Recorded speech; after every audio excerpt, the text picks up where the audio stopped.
Welcome to the People's Guild with me, Wascal, and my co-host, B Jangles.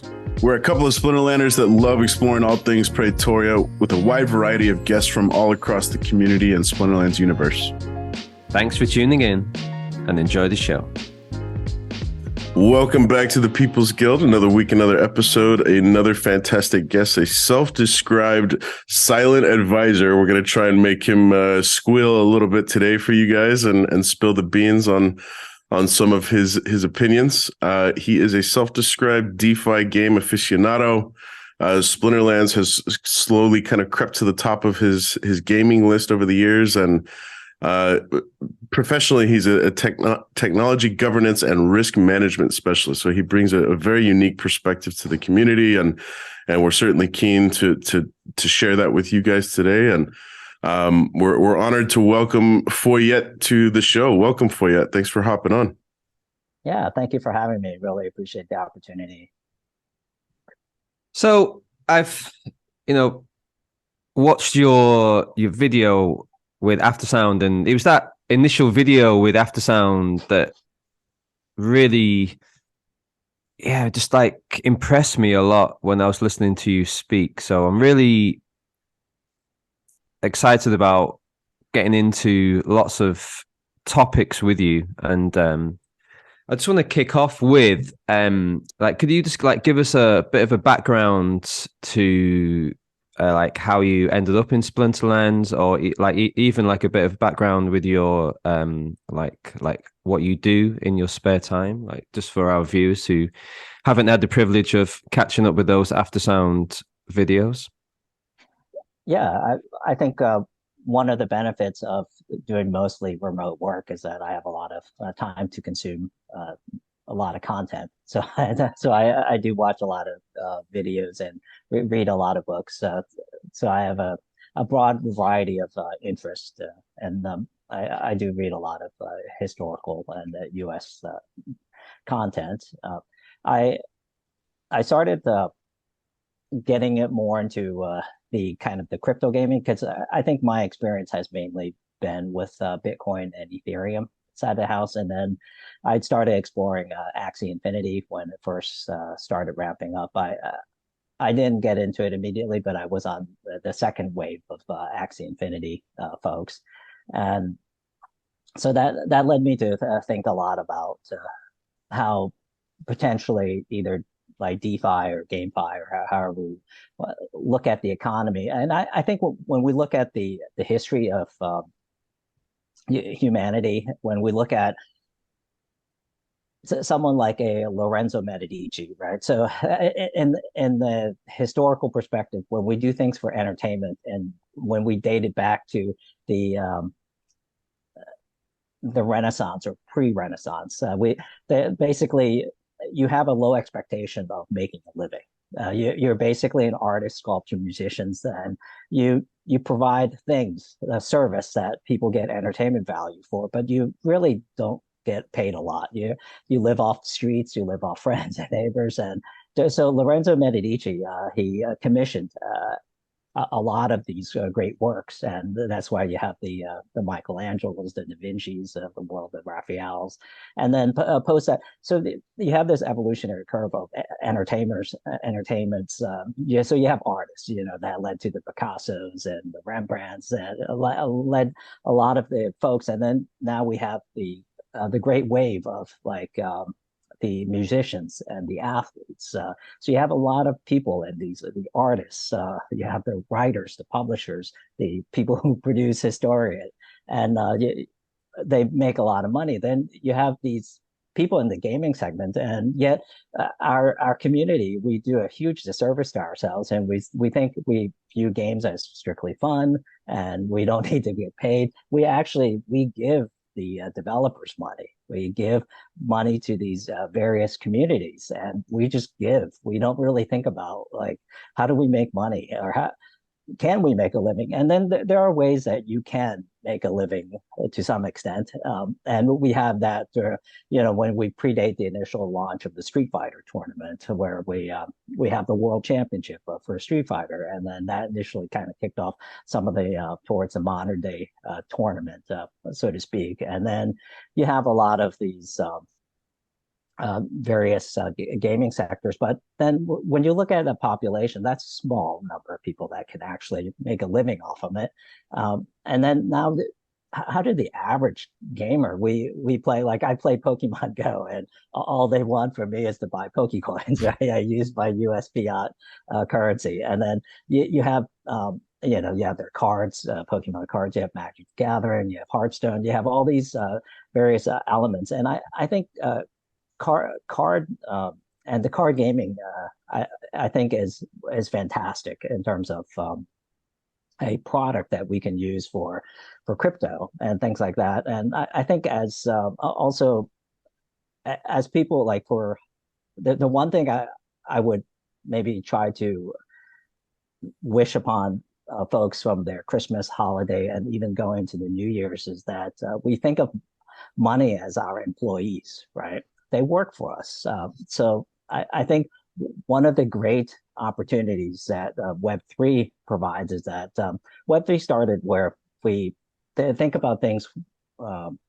We don't want to go into debt, right? So Web3 discourages that as a framework. But then we get into where folks kind of modify the leverage, and we can get into like FTX and all the other pieces, the non-intended consequences, what the visions of what potentially Web3 lends itself. But I think in terms of the historical perspective, is that I think Web3 can produce a company or an entity that could be the world's largest entity. It could surpass the likes of Apple, Microsoft, and Google. And I think when we look at some of the greatest business models in the world, and you can look at the Baron Rothschild, the first one to create the family wealth, generational wealth that spanned the world's richest family. And you look at what Baron Rothschild has achieved, and then when you accelerate that platform to, you have the robber barons, and then you have the current modern day Ford Family Foundation, Ford Family Trust, and that is the preeminent model for transgenerational wealth of our generation. And then when you look at that, the next evolutionary curve to build to say is crypto, right? Is the Web3 piece. So you take what is the Web2, the very best of Web2, which is the Ford Family Foundation, and then you transcend that to Web3 format, and you try to democratize it in a way and apply it. And then you look at the three greatest business of the United States of our modern time, our modern generation. You have concepts that are being built, what's called the flywheel concept, right? So you have the three preeminent flywheel concept of any business model, Google being the preeminent, Microsoft is a very close second, and then you have Apple being a far third from a flywheel perspective. And the flywheel concept lends itself tremendously to that framework. So the one thing I wish for the Splinterlands family and all the folks is that we think about, like, some of the theories like Benjamin Franklin, some of the things he writes for Poor Richard's Almanac, like, and FDSAC can't stand on its own, right? So you want to be able to take care of yourself financially, and one of the greatest ways is to not get into debt and to live. I think crypto Web3 embodies that. It exemplifies that piece from a decentralized perspective. When we look at a centralized framework, yeah, you get into a lot of things, but I think the important thing people need to really consider is that a centralized framework is for just on and off ramp piece for you to kind of transfer into the traditional Swiss the money banking system perspective, for you to kind of translate and be able to do things that you typically don't get to do. So I think from that aspirational perspective, I wish that everyone to think from that. And I think there's no better game currently. And crypto is not a full like a Web3. I mean, like Splinterlands is not a full Web3 company. It's Web 2.5, but it represents the very best of its generation currently. And I don't know how long Splinterlands will maintain this pace and be at the top of the ladder. And I think it has some advantages going forward, and it also has some disadvantages going forward. I think Aggie and Yamamat has done a fantastic job in terms of representing. Uh, and there's no perfect. Everyone learns, and this is such a new frontier, new space. We're all learning, and I think sometimes we forget that we're trying to really make a Web 3 game, and we're trying to reverse it back into a Web 2 element. So, like a concept, a Web 2 concept would be that I have to figure out how to sell my account, right? That's the only way I can monetize that piece. So an element would be a similar element to what people are trying to do with Web 3, for example, is like soulbound.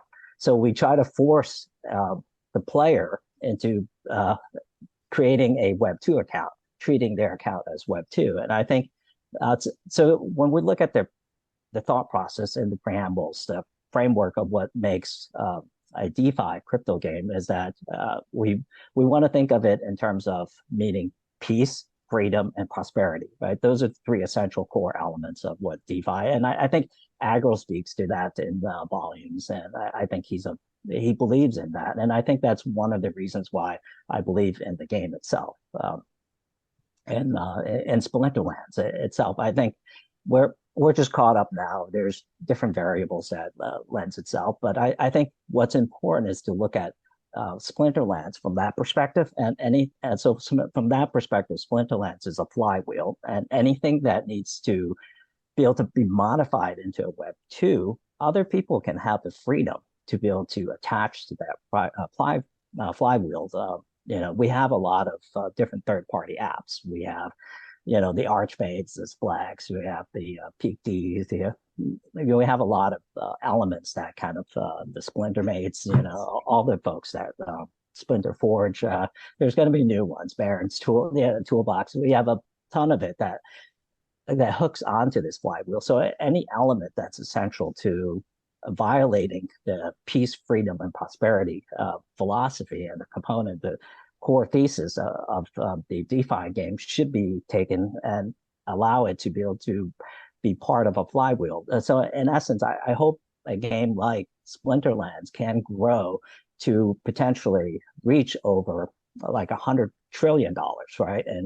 And potential market capitalization, potential revenue, and things like that can potentially take on the three preeminent business models of Google, Microsoft, and Apple too. And this is one of the reasons I think Google is being more competitive. So, like an example of what they do with their Google App Stores, any business model that's under 1 million in revenue, they're no longer charging the traditional 30% fee. They're charging the 15% fee, things like that, starting earlier this year. And I think that model will put more and more pressure on a company like Apple, even though they have a great brand and things like that. But what Web3 does is, like, when you look at what Splinterlands' company is doing with their market, card market and non-card market, they're assessing a 5% fee, which is significantly less than even Google's 15%.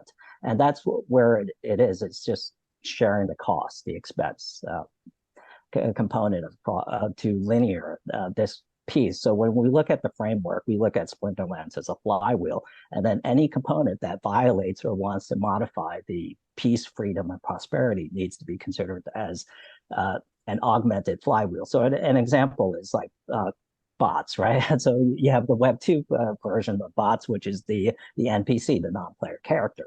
And what's beautiful about that, the Web 3 version of the NPC, which is the bots, and however you want to equate it to a bot farm or an aggregate, or even the Archmage and the XBot, or what the components you have, essentially, these are all things that are enabled and allow within the Splinterlands flywheel, and they can attach to it, which is okay. And if folks, like the nifty arcade folks want to come and say, we ban bots, great. That's all part of the flywheel. That's a part of that, an attachment to the Splinterlands flywheel component of it. And I think as long as folks understand that, and that's the perspective that agro comes from, I think it'll work for everyone and it'll coexist. There's nothing wrong with a modified version of a Web 2, Web 3, or different types of format. I don't know if you guys have it, you guys wanted to have me continue, or you guys can talk through, Yeah. however. We're very, very happy for you just to keep rolling. It's fantastic. So the essence of the whole secret sauce is that Splinterlands provides a mechanism that we can all enjoy, and I think so. Sometimes we say like a game should be fun, right? Well, it's hard for a game to be absolutely fun when there's actually money involved in it, right? There's sometimes it's a little stressed depending on where you are, whether you're in a tournament. No one likes to lose, and I don't know too many people that said they had fun losing, and then they had fun losing money, especially, right? And then as the whole economy scales, you have a lot of things that could involve some kind of hybrid gambling aspect, because we're dealing with a random number generating and odds, right? It's like poker, right? Your goal is to have positive expected value, and you'll reach a certain aspect of the game itself where you have to recognize as an individual or a group or a guild, or you have to recognize that you're facing a negative expectation. So you should really stop. And this is where I think Web3 kind of comes in, where we can talk about, some level of addiction or gambling and all the other pieces that go into the RNG world. As we kind of get into a lot of the pieces, I think will build in. So I think one of the pieces that Web3 versus Web2. So when you look at a business model and you look at a company, Splinterlands is experiencing that piece of it where they're trying to take what they already currently have on business process, policy, procedures, management, risk management, and all the components that go into building a traditional Web2 company. And maybe Aggie had mentioned they may want to either SPAC it or IPO, S1 it, and go through that whole process being listed. So that's a Web2 thinking, right? And then because of their investors or their fiduciary obligation, I'm not sure. And when you look at the component of the Web3 piece, it's a completely different experience and a different way of thinking, and how we manage the various components. We can look at the DAO. We can break down, like for instance, the Web3 piece. We haven't codified any of that stuff. Where many of the companies they're just, especially like gaming. Gaming involves so many aspects of humanity. Like when you look at all the pieces of entertainment, music, art, when you look at the technology that goes into it, when you look at laws and governments, regulations, all of it will eventually kind of collide within this aspect. Because when you look at our lifestyle, right, what we need is the basic human needs, right? We food, shelter, and clothing, the bare essentials. And beyond that, it's society and government. It's a way that they encourage you to spend money. So you don't need luxury and things like that. So everything falls under this taste, this experience, what Steve Jobs classifies as taste. And you'll get into this component of it, and there's no better platform or area of bucket to be able to put in all of this when you really look at the GDP of the world. When you look at that aspect of it, the vast majority of it's going to be dumped into this piece. And when we look at like DeFi gaming, we have to really look at the macro long view of it. What can it be, right? When we envision, and even then, when we envision that, it doesn't necessarily mean that the product will end up like that. So an example is we we're building land in Splinterlands, right? We have all these components that go into it, and then it could be like you know they someone may actually need some work, because some consulting or some actual work in real life. They can actually stick the experience within the actual Web3 gaming structure, because the skill set lends itself to that ability. An example is navigating. So you have let's say specific AI features. So, for instance, you have the delivery people, you have Uber Eats, you have the Amazon deliveries, the UPS. All that can be navigated within the keyboard or the joystick of a gaming environment, because that's what the skill set calls for, and the individual can actually navigate and spend the time to be able to utilize that skill. And the I think this is kind of some of the conversion of the metaverse and some of the gaming factors. And a company like Meta would be interested in spending hundreds of billions of dollars potentially over the course to be able to reach this kind of aspirational goal, because Mark Zuckerberg may see this this value. So when you add this value chain to the whole process, it's like Amazon or AWS or Azure, for instance. The way we navigate data set and the way we sell to consumers will be completely different, because we can sell them in a completely different gaming aspect of it, because at the end of the day, we have to be able to experience. That's why I think like Apple and Microsoft is moving more towards augmented reality versus virtual reality, because that lends the greatest experiential factor, because you can have overlay. And it's a huge struggle, but I think Microsoft may be slightly ahead of their competitors, but at the end of the day, it's the opportunity that we have, and this is what makes someone like Aggie or Yamamat, they're willing to take this risk to put. I think a lot of people don't really appreciate what the potential for a game like Splinterlands, and there's nothing like it currently on the market, because everyone's just thinking of Web 2 or slightly higher than Web 2. And, maybe Axie is a close second, but even Axie's founders, they're not really thinking from an order of magnitude that I think Aggie is looking at it from that perspective. But I think even Aggie himself isn't really thinking of it at that order of magnitude. Wow. Okay. So there's a lot to unpack there for you. That was quite the soliloquy there. That was that was incredible. So yeah, just speaking personally, I'm going to go back and listen to that about 10 times. That was great. So my follow-up question here is, so you kept referencing that, first of all, the lofty aspirations for crypto, the lofty aspirations and hopes for Splinterlands.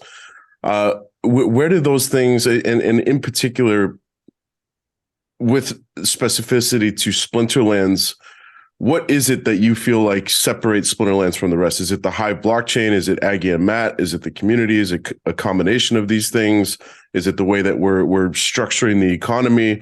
What is it that, in your mind, Foyet, that separates Splinterlands from the likes of Axie and Gods Unchained and all these other, aspirational Web3 games? I think it's the flexibility, and I think that's what embodies Web3, right? It's the uniqueness, allowing people to build, allowing bots to exist, versus like Axie tries to ban bots, or God Unchained Immutable, they have some kind of restriction.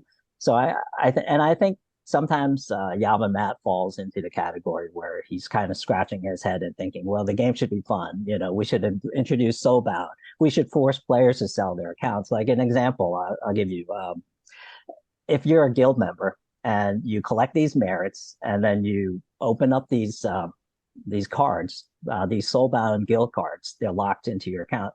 Well, eventually you have the hurdle rate of the only way you can monetize those cards is that you basically send all your cards away, and you're left with this brawl, and then you post that account and you try to sell it. That's all you can do, right? So when Yabamat puts more soulbound things, yes, it's a nerf. Yes, it's a tax, and land will have tremendous tax. And this game is now reaching. So when we look at the initial founding, you have the alpha beta groups. They'll benefit tremendously for being part of the early folks that gave Splinterlands founders the $1,000. That $1,000 meant more to them back then than the current $1,000. It's just, and when you look at the components that go into these types of changes to it, it's like, okay, it's a tax, it's a nerf, and but then they're still thinking Web 2, and this is where I think sometimes Java struggles with it, and I think the community, the YouTubers struggle, and I think I hear sometimes like Tails talk about Splinter coins and adding more tokens and adding, and it's all confusing. It's all generating things that at the end of the day, things should be simple to understand, and I think even the game itself should be. The complexity of the game is the mechanics, the RNGs, and learning how to really select the right set. And currently it's pretty simple, right? Because you have two leagues, you have WoW and you have Modern. But I think to a player, so if you don't really own crypto and you don't really understand crypto, Splinterlands is not really for that person, because there's just too many things they have to really understand and learn it. And also there's I forgot the gentleman's name. He wrote the 1000 Fans book, right? And then there's also a lady, Jin Lee, or Legion, I think that's her name. She also even simplified it to 100 fans. And I think Splinterlands really needs to just have a core group of people that really believe in Matt and Aggie, their thesis at the end of the day, and they can contribute to that ecosystem with their money and with enough bots, with enough components, third-party add-ons to the flywheel.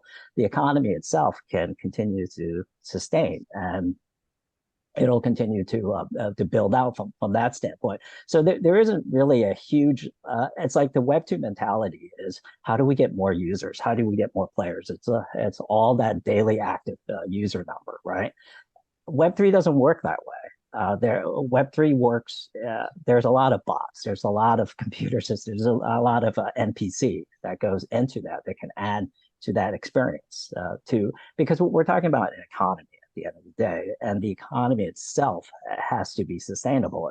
And I think the team itself has learned to do the SPS airdrops with equating DEC on a 1-to-1, and then now currently they're trying to sell things, and for instance, Riftwatcher and SPS, which isn't really the most ideal state, and then you have selling nodes using SPS again. That's not an ideal solution. And then I think even the way they're pursuing land, and I hope that they'll consider a large component of it to be staked SPS, or the Guild Alliance as a tree structure, kind of an umbrella component to have more of the stake SPS component to derive some of those utilities. And at the end of the day, to fix some of these things, we just have to look at from a first principle perspective. And we have to really just simplify things and just say what makes the most logical sense, and be brave enough to be able to execute and follow through with that. And I think that's really the crux of most businesses I've seen, where I talk to their leaders, and looking at some of the board minutes and looking at people know the correct move, the optimal move, but then they struggle with it through a number of reasons, and they kind of they think about it, they have second guess, and at the end of the day, they decide not to take the optimal play. With like you just mentioned before, like various people in the community, if everyone has an opinion about what's the right way. So with that being said, if Matt was to give you like the keys to the door, for Splinterlands? Like how would you go about making the changes that the game needs? And is it just the case of putting some simple things in place? And possibly that could lead into the conversation about DECB, if you could. I think okay. So I guess well, let's start about the easier conversation, which is the DECB piece. I think sometimes the team looks at Band-Aid, and this is kind of a intermediary. It's not the be all and end all solution, and it's over a 60-day period uh, piece of it. And okay, we can kind of go back and so I think from a business standpoint that maybe perhaps the and Aggie and Matt may not take this suggestion and they may view it differently. But at the end of the day, I don't think Web3 leaders should make promises because at the end of the day, they'll make promises that they have no idea what they promise. So an example is they promise that there's not going to be any of these pre-sale piece. Well, this is a pre-sale, right? So immediately, I don't know how many weeks we're talking about that they went on and they said that they made all these promises and focus on the core. They have no idea what the core is because they'll they'll bring in different types of their PMO, their SDLC, waterfall, agile, their Scrum Master. They'll bring all of these people, but at the end of the day, and I'm not in their board meetings, and I'm not in their leadership meeting, and I'm not in the product. I'm not sitting with Nate.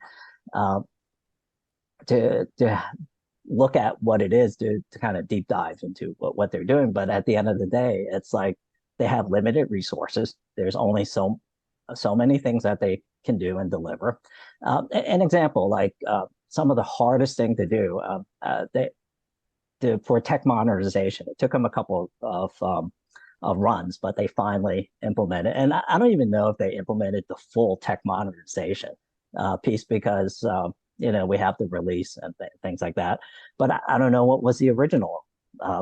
We don't know the original release or what their team intended, and I don't know if they took shortcuts just to make it happen for tech modernization. The other piece is like staking, right? So player staking, for instance, or staking on anything, guilds or land, anything like that. I don't really know their entire goal. And I think that the one thing that I believe the future Web3 companies will be more transparent, will have that dialogue. And so if a company's built on a full DAO perspective, then you can force that. You can have this kind of meaningful, transparent conversation with the dev team, with the leaders, because one, the dev would be part of the core team. They would be a stakeholder. And so the piece with the staking piece is okay. One can say we can't implement staking without the validator node. Okay, there's ways you can kind of sidechain it and be able to implement it, but yeah, it's repetitive. There's cost, there's time, and things like that. But then you have to look at the community, right? These are things that the community are starving for, and they really want it or even things like land, conversation around land. Originally, they had land 1.0. Now they have land 1.5. And then now, they're talking about, well, okay, after we implement land 0.5, we're going to have two iterations of that, and that will carry us till the end of 2023. And as we know with anything Splinterlands has done, is that they're really going to take further into 2024. And I think it's just being realistic with people. And I understand crypto technology development, those things take time, and no one knows for sure. This is all greenfield, right? So we're all really guessing. So no matter what the Scrum Master, no matter what the guy did, daily stand up and things like that, we know for sure it's not going to be an accurate project plan piece of it. So I think what's important is to take a look at it and say to the community, like, okay, this is what we should deliver because this is something we know we can deliver from a baby step perspective. Let's just focus on it. And granted, Matt and Aggie had a fantastic opportunity with some of the folks at Warner Music. Maybe they were trying that. Double Coconut came by with the TD piece, and TD is a great example of another flywheel that's integrated within the Splinterlands family. And my Shiba here wants some attention. He came back from his walk, I guess. So and then you have an entire new product that kind of takes advantage of another Splinterlands flywheel, which is a completely a separate piece. That's basically the Genesis League, and what they're doing is allowing you to take your stake SPS, and then you get your GLX token from that. So that's another example of a Splinterlands flywheel. And so Splinterland builds these flywheels. I think the challenge for them is like, what should be a check, the first check, right? The first thing that they deliver to the community. And, okay, I think at one of their slides, one of their town halls, they put up a number of items. But really, I think that's okay from an aspirational perspective and from a roadmap perspective. But really, what can the community expect at the next delivery, right? The next, they run these updates every Tuesday or whatever, right? Okay, like what should be the next software update program? And I think it's just being honest with that. So I think any DAO component or anything that's owned by the community, that would be their expectation.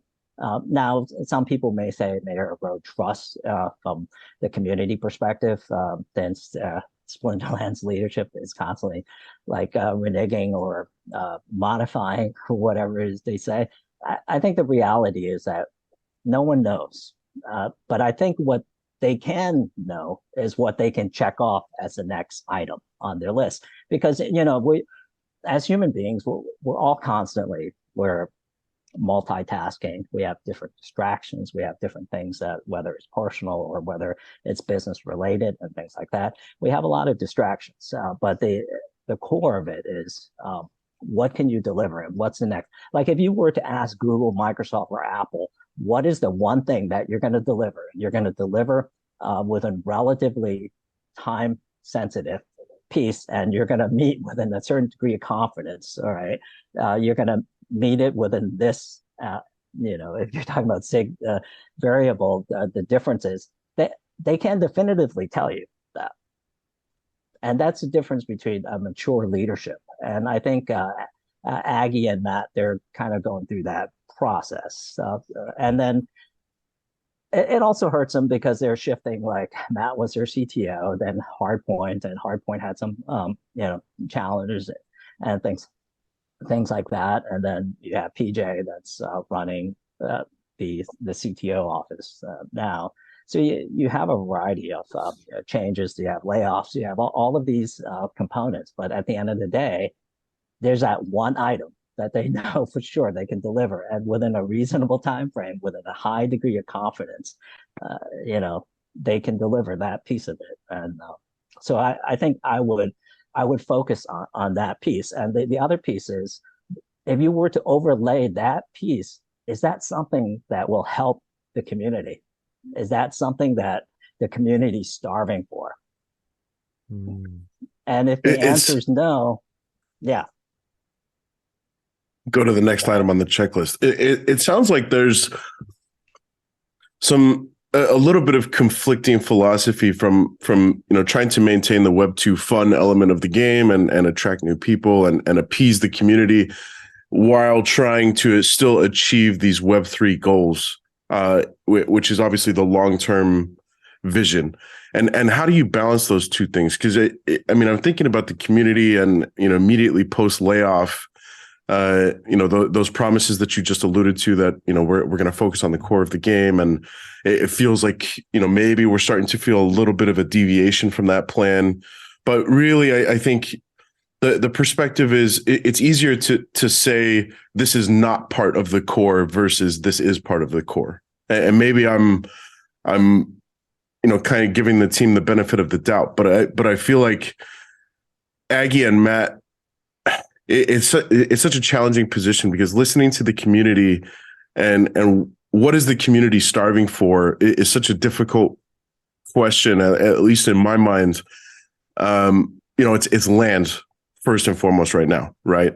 But is that just the shiny new toy that we've been waiting for a couple of years that the community is asking for? Is that really the next big beneficial piece that the community, that the economy, that the game, that the Splinterlands universe is starving for? And I think, how do we define the community? Is it the entire ecosystem of Splinterlands, or is it, the loud, angry player base that is we've been waiting for 24 plus months for land? How do we define those things, and what does that look like in your mind, Foyet?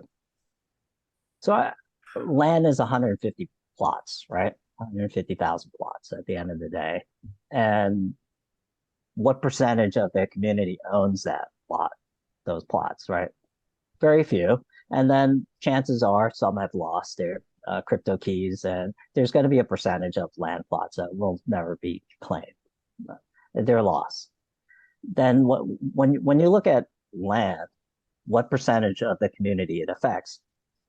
I think it might be smaller than most people believe, because at the end of the day, land, just like land in real world, it's a single element where we can tax the heck out of it, right? So that we look at the payout, rank play is given, and we kind of break, they kind of release the payout, the rewards for rank play. Well, what is the product of land? Land produces spells, maybe weapon, I don't know, whatever items that it comes out, right? That will kind of add to this whole gaming experience. Is that really going to benefit anyone outside of the diamond and the champion players? Probably not. And then when you're looking at that, you're talking about less than 5,000 total player base that's going to benefit from land. And it's going to be a product that's going to be taxed beyond anything we've ever seen. And they're already talking about land potions. They're always talking, and it's really like when we look at a business model, the company itself has to take priority. The survivability of Splinterlands as a company, because they have to pay their monthly. They have a call-out payment option to Amazon AWS, right? So and also, like, the most important thing we have to remember about blockchain. All blockchain it's just your NFT that's hosted on AWS server or Hive or Binance, depending on if it's SPS related. So it's on various blockchain, right? When the blockchain goes away, or when the blockchain gets taken by the governments of the world, and they disappear. Yes, you still have that address, that key, you still have the crypto piece, but you can't access it. So for all intent purposes, they're gone, right? So I think what's important is that it's a promise that Splinterlands has made, and I think it's not about the number of community members it affects, but it's a promise. It's one of their oldest promise, right? You have boss fight, maybe older, I think, possibly. So you have these promises that the leadership team made, and I think they have to own up to it, right? Or they have to come back and say, "Hey guys, I know we promised you the world, but we can't do it, or it doesn't make sense anymore, and we just have to just pivot." It's that difficult moment, and I think there's a possibility that Aggie, Dennis, and Yaba, Matt, they're struggling with. They're struggling with having that honest dialogue conversation with the community. All executives, all businesses that grow, and when you look at how, like, leadership makes their decisions, a lot of them, and the ones that struggle the most are the ones that just don't want to have that honest conversation. Yeah.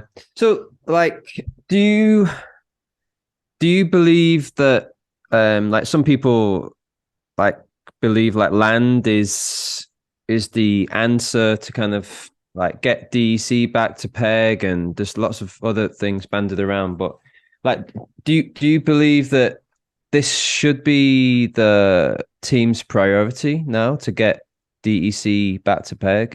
Like, do you believe it's that important? And if so, why? Or if so, why not? So the number one factor for once Web3 went to from an economy, they involved money. The first thing you need to is establish a some kind of stable currency, whether we call it stable coin, whether we call it the US dollar, well, whatever it is, it's about defending the value of your currency. The Roman Empire, they created their coins, their token, and their gold, and over time they devalue. They have inflation, and how they do inflation is they shave and the edges of these coins. That's why when you look at the Thomas Jefferson era of the U.S. minting piece, you see a little shaving on the so that to prevent. It's also an indication that it reached a certain purity level from that value perspective. And then there's inserting the silver pieces into the dollar. You have that piece of it. So Splinterlands has the dark energy crystal. Essentially, that is their currency of choice, and they have to defend that stable value, whatever its aspirational dollar amount. It doesn't mean, I mean, even USDC falls from it's stable. Even DAI, kind of struggles with it, and that's okay. It's it's that ability to manage. But I think what happens is we don't want to be the currency where people enjoy arbitraging it on a weekly basis, and that's really the number one way people.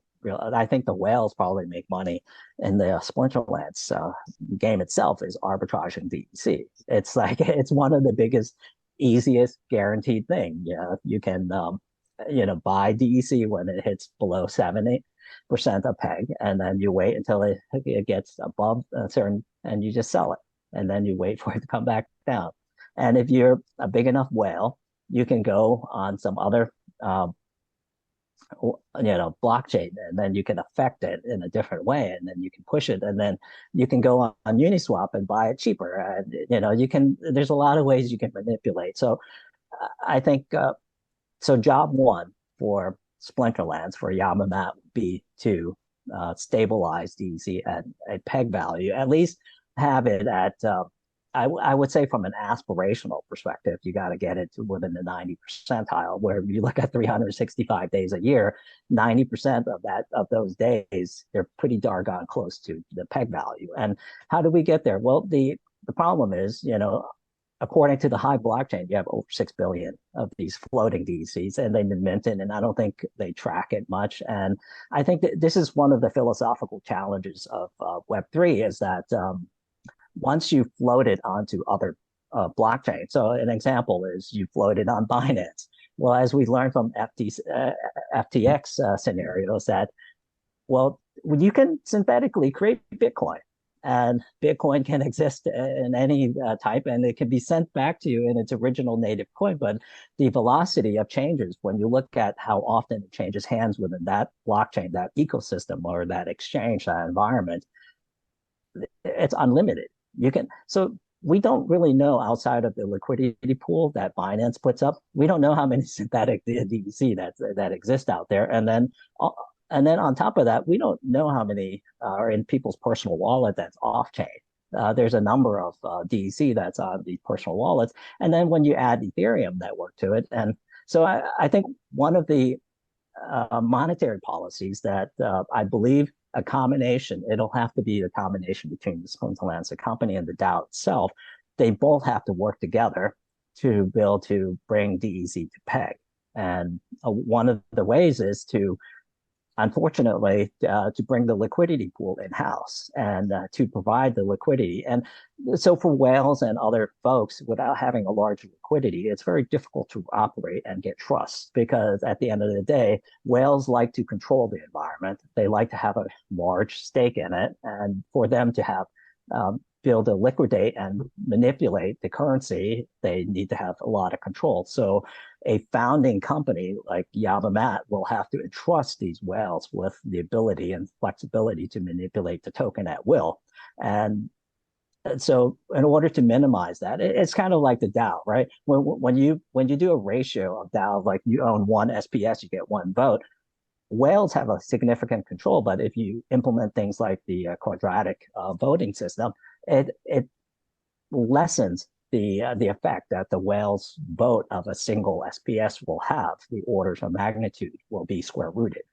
So I think when you look at what it is that we're trying to affect and share or exemplify, and what it is that we will, the type of behavior we want to incentivize out of the community, especially out of the whales, right? At the end of the day, they're the ones that affect. Like I'll give you an example. Out of all my accounts combined, I may have 165,000 SPS. It means nothing.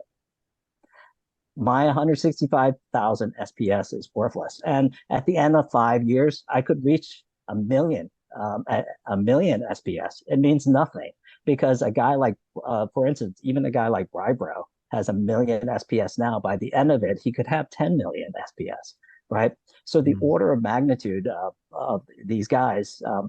So at the end of it is, if you don't have 10 million SPS at the end of the white paper, at the end of the whole cycle, it's a pointless conversation, right? You talk about being plurocratic or democratizing the whole process, but at the end of the day, it's all about the whales and what it is that they want, they're going to drive.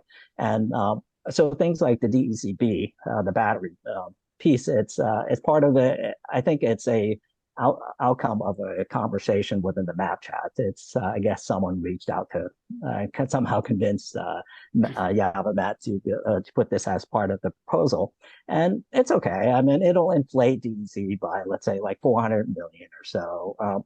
At the end of the day, it's it's a 60-day period, and in terms of the velocity, this DEC battery thing will be traded on Hive a few times because you have a 20% upside to it. So the easiest way that I can make money off of it is I buy it and then I sell it. It'll be sold a couple times, and by the time it gets to actually being used, meaning its use case, intended use case, it may be only 5% of the gap piece. But some people are able to flip it and they'll benefit. It's all part of it. And if someone convinced Matt to do it, good for them. God bless them.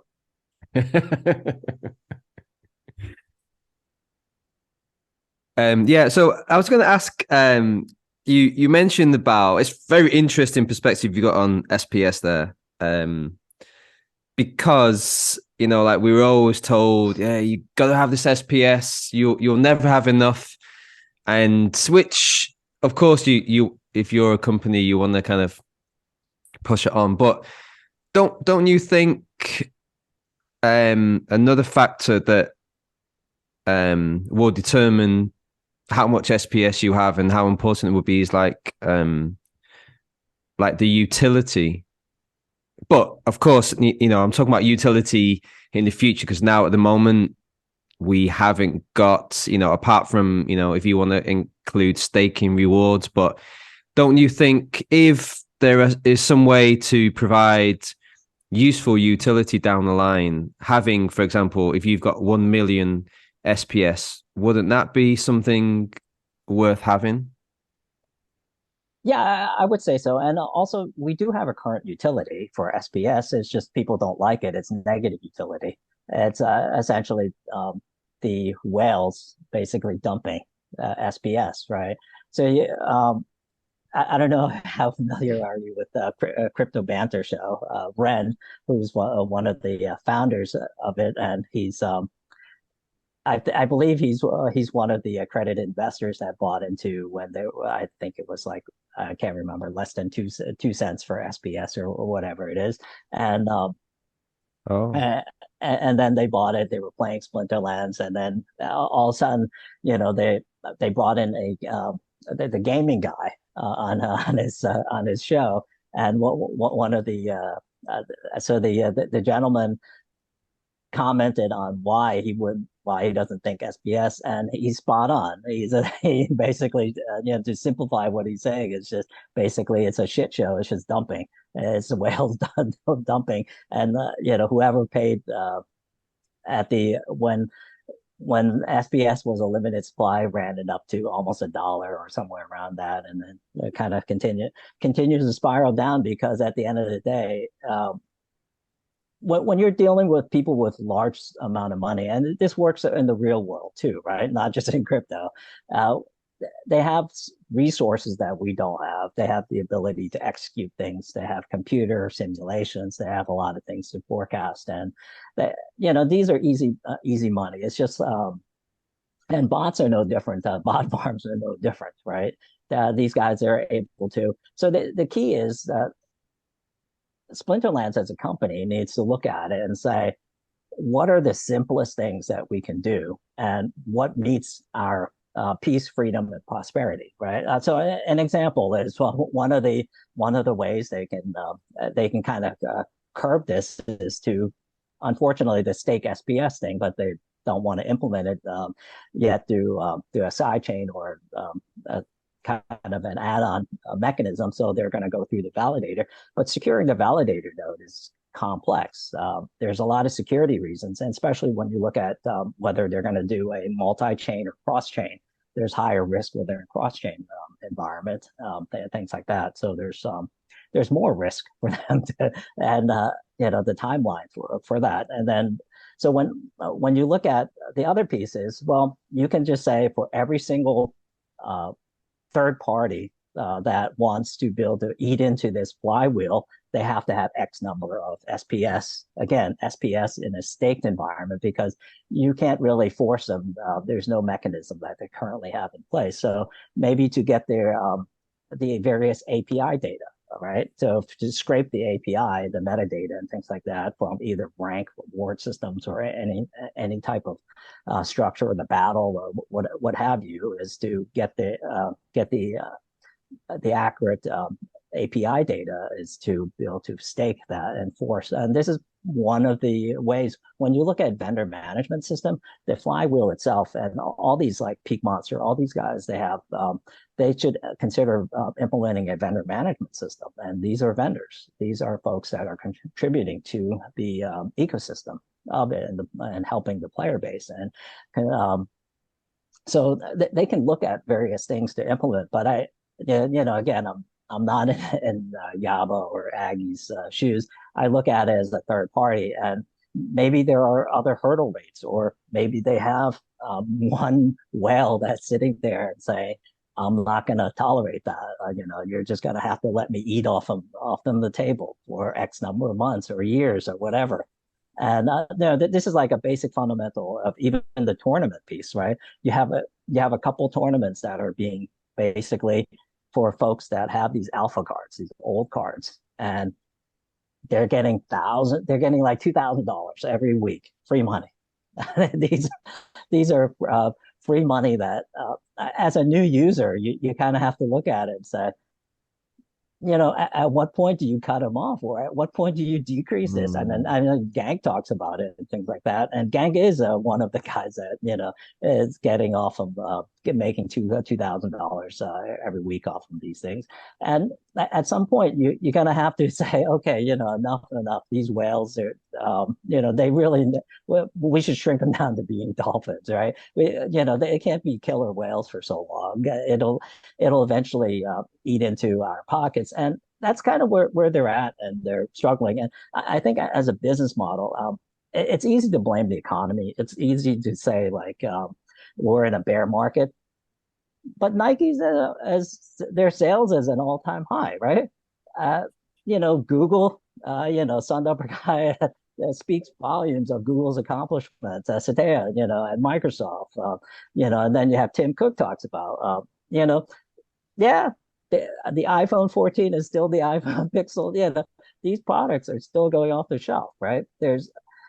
Yes, there are certain areas of our economy, but are struggling, and we're in a bear market because human beings were greedy. We get ourselves in debt. We we over leverage, and and this is the thing about Web 2 is that we constantly face this dilemma, this greater need, this greed piece. And I think from a Web 3 and Splinterlands perspective, sometimes Matt may refer to it as min max, but I don't even look at it as a max perspective. And I'll give you an example. So what Nifty Arcade is doing is allowing the players to create decks, and you can let people share and rent it out. And I'll give you an example like Luthien. She's not maxing her profit piece, but she's doing something that's ecumenically sound, that's good for the community, right? So I think we have to look at from a aspirational perspective our contribution to humanity, and it's not solely falling on the bots itself. We can look at player to player exchange, and over time, maybe some players, it's kind of like a lottery, RNG. One of the players will rent your deck, will just do fantastic. There will be a Luthien that Aggie donates his deck to that will aspire to be at that level where they're really exceeding in the 80 plus percentile. And so when you look at like the onboarding of the player experience for Splinterlands, a lot of people like complicate things and talk about things like Gods Unchained and some of the other pieces, but it's really it's pretty simple. At the end of the day, for you to make money as a player, you have to be at Silver 2. Silver 2 is a barrier, is a minimum barrier for you to make any decent kind of return when it comes to rank battle perspective. And we can look at tournaments in a separate light, and then we can talk about guild and guild alliances and how all that kind of overlays onto the land and any other future project that Splinterlands has. But at the quintessential element when it comes to rank play, because that's the first thing that a new player experience or they'll look at. So for them to really play at the novice and bronze or a Silver 3 level, it's a waste of their time. Because one is, it's insulting to humanity to force someone to really earn such low wages. When you're talking about Web3, you're talking about wages earnings, right? And you're talking about return on your time. And also is not the most efficient way, because there are people out there that have money and they're willing to actually lend you their deck to be able to make better earnings at the minimum Silver 2 level. So as a new player, why would you even waste all that time?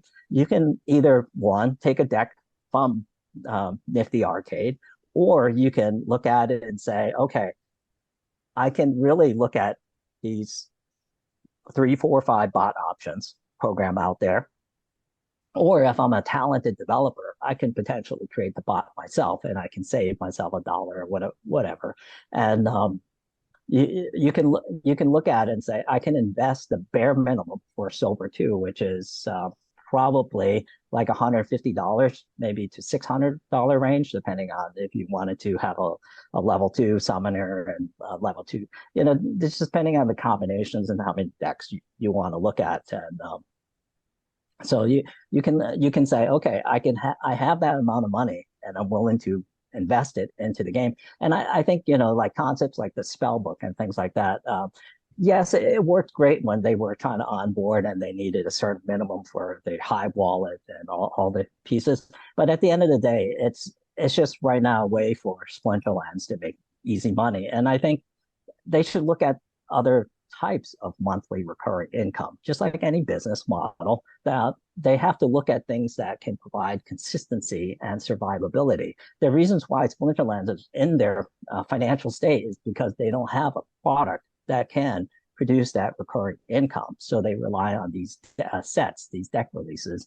And when you run into a situation where players just don't want to spend without some kind of incentive, like getting a Archimist or getting any type of, if there isn't an incentive, and you get into situations where you have the pre-sale, you have the incentivize, and players have to make choices.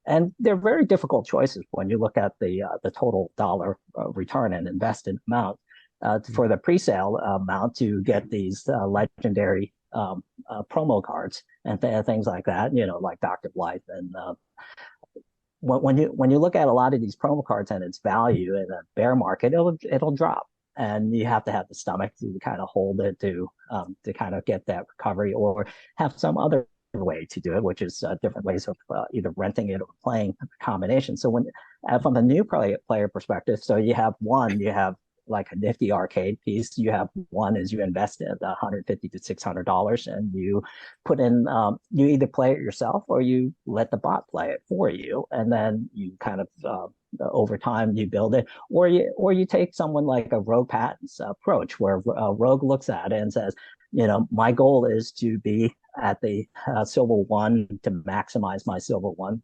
deck, and I'll slowly build up to that. But he wants to be like the very best at his level, and there's nothing wrong with that, right? It's that understanding. It's when the Splinterlands YouTubers or the community or the Mavs or the leadership team, they tell you as a new player to say, oh yeah, these don't look at all the other stuff, but we want you to suffer through the novice. We want you to learn about all these. The reality is no one cares about that. You'll learn over time. You'll learn watching your bots. You'll learn watching other people play.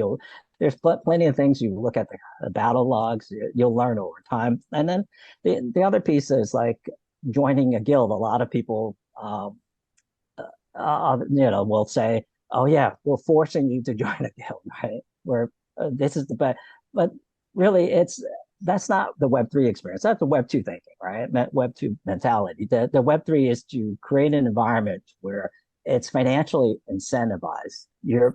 There's so much more economic return you have, because at the end of the day, you spend a certain amount of money on a deck, or you rent out, or you get a deck delegated to you.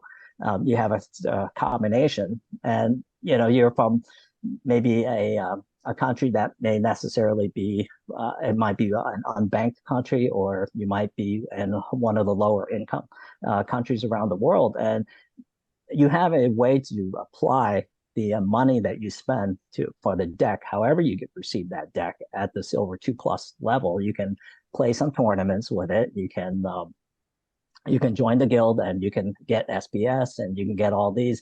The reality is SPS isn't really worth anything currently, and you have to hold it for God knows, right? There's no light at the end of the tunnel, despite whatever anyone says. And SPS will continue to free fall to a level where these whales will say, okay, enough is enough. We're just going to come in and put in $50 million, and we're just going to buy up the SPS because we think it's valuable. But if you pay 2 cents for something prior, and you sold it as it's going up to $1, and you made your money, you just wait, and maybe it'll come down to 2 cents or below. You get good value on that, and that's when you come in, you buy it again, and then you watch it run up again, and then you dump on people again. It's just a cycle. It's just like the DEC arbitrage, or it's just like any of the smaller players. They look at it's like the card arbitrage, right? You look at certain cards, and you're like, oh yeah, this card, you can see it's valuable. It's valuable to the community, right? It makes sense. There's no way that this card cannot have a value the next 3 years. You can look at the modern to wild cycle, right? You're looking at Rebellion, and then you're looking at the mini set for Rebellion, and then by the time you get another set to replace the modern the Chaos Legion and the mini set, when you look at that piece of it, it's a life cycle. It's going to be certain values, going to carry certain things. For instance, Kelia is a prime example, right? Persepolis is great. But it's a niche legendary card. It just doesn't really do much for it. So Kelia will still be the preeminent rare card, and in all aspect, from a dollar perspective or return perspective, Kelia will still be the preeminent card, unless within the Rebellion set someone comes. But when you look at trying to accumulate enough BCX when Rebellion gets released, it's still you're talking about the summer.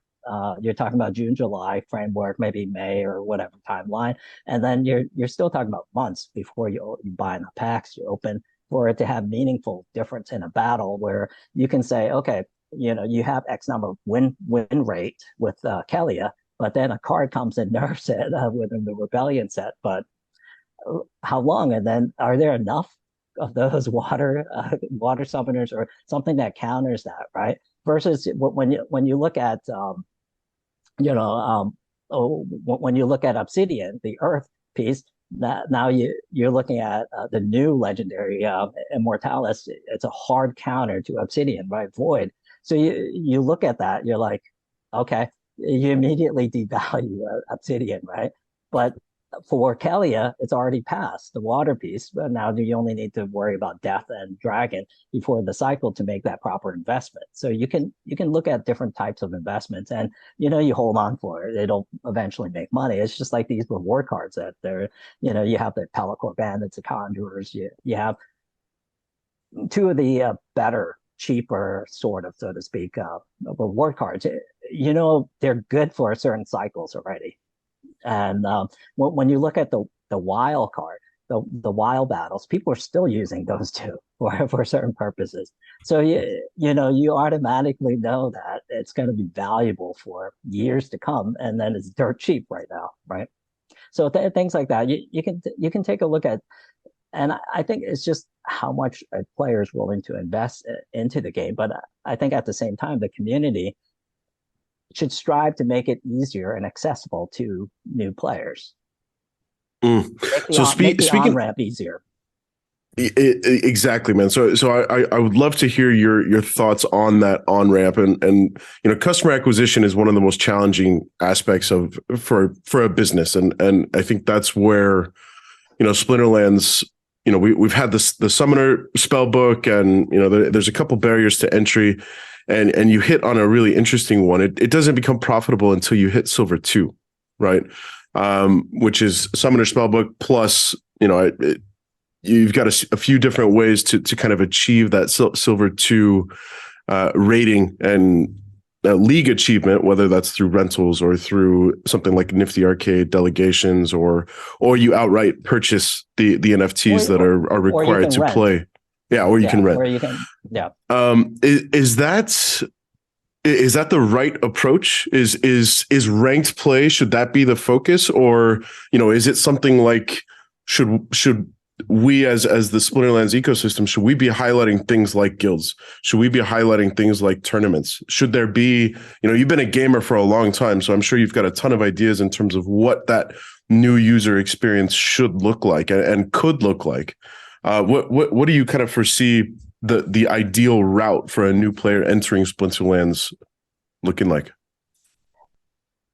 I think prior to making things like frictionless from a crypto perspective, or as frictionless as possible, the on ramp has to be the rank system piece of it, because one is you derive economic incentive. It's the only really true guaranteed economic incentive that you can derive. You win a certain chest. It's time based, right? It's proof of time. And so when you look at things like tournaments, and I think what Weirdbeard is trying to accomplish is very admirable. It's something I hope the leadership and the community would back and support.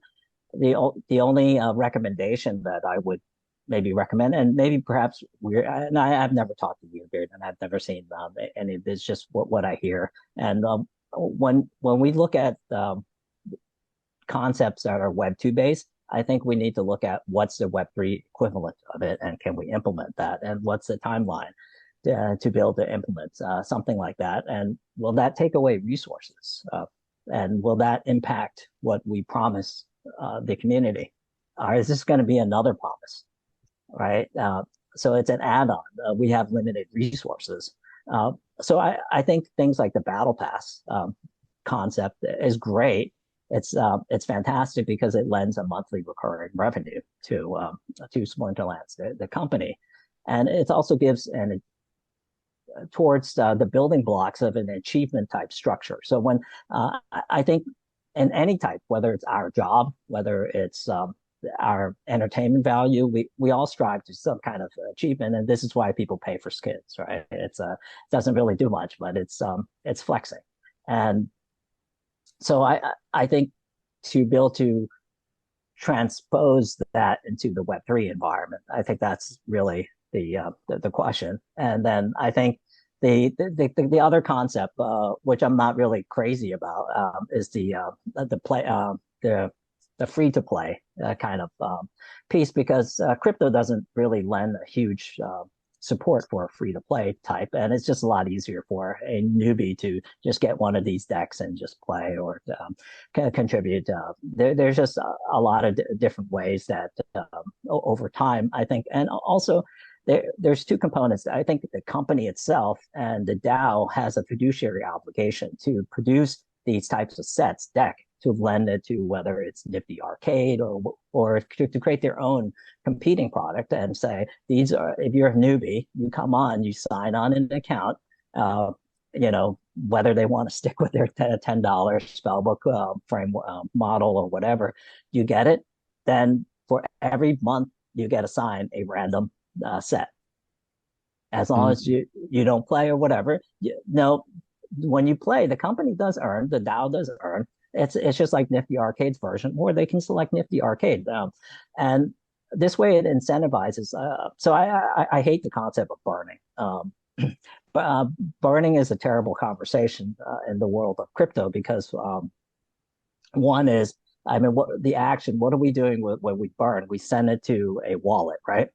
Whether that wallet exists wherever, we send it, and the founders, Vitalik talks about this to some degree. It's like you send it to a wallet, and then the wallet address, no one knows the password. But the thing is, with Hive engine, we can recover it. So there's a recoverability, and at some point right now, Hive and also Splinterlands as a game represents such a small economic dollar value that I think hackers and other bad actors, they don't really have a desire, a large interest, because there isn't a lot in there. And this is like the validator node. There's not a lot of money into these things to incentivize. But one day there will be. Let's say there's there's $10 billion.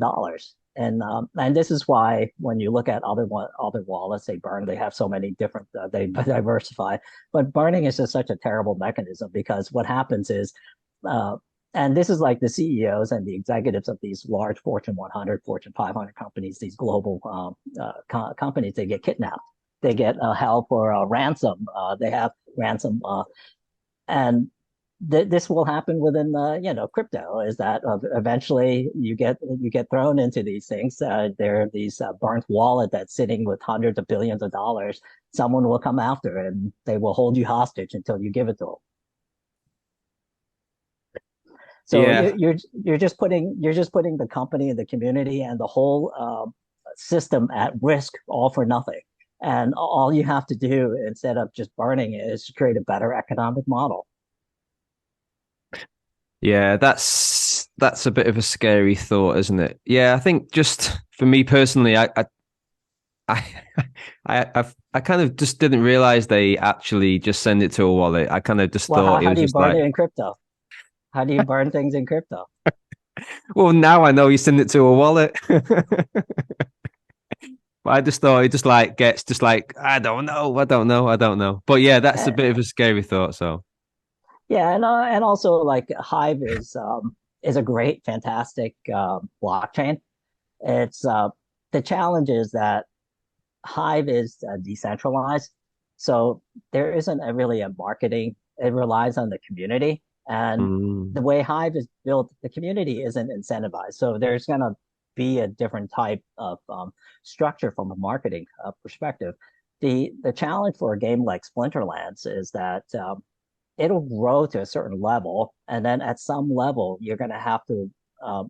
This is just my opinion only, but there can only be two other blockchains that they can be on to be able to grow to the next economic model, to the next economic platform plateau. They would have to be on an Ethereum EVM somehow. They'll have to reach it. Now, people will say Ethereum is expensive. Ethereum, yes, check mark for all of that, right?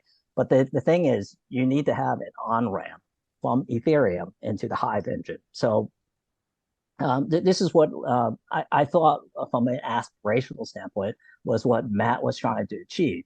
But I think it turns out that Rooney is a fraction of what it can be. So an example, what the first generation of Rooney would be, yes, they can be played in game. They can have use cases for guilds, land, etc. But that's all part of the Splinterlands ecosystem. And then you can add badges, you can add all the other kernels to the flavoring of the Rooney on the Ethereum and the OpenSea structure, and you can add NFTs, you can add all that stuff, but that really doesn't really lend a large econometrics model to what Rooney can be. So an example is it can reside on Ethereum, on EVM, and Rooney can actually be a game. So every year or 6 months or what, depending on the time, and PJ comes from, he has his own project prior, and he may still have on OpenSea and things like that. And he has a lot of experience with this, so he can lend a lot of intellectual capital to this body. And I think like they can have a little mini game on Rooney on the Ethereum EVM, and it can be a lot of different reward structure. And so the original Rooney holders can continue to have over years, and as a number of generations, they'll have more and more different types of Roonies or card assets to it, and it lends that experience. And we're already used to paying exorbitant gas fees, so $1, $2 or $3 or $10 or whatever. It's not going to phase these Ethereum players or holders, because at the end of the day, many of them are already sunk large, and gas fee is just kind of part of the Ethereum world.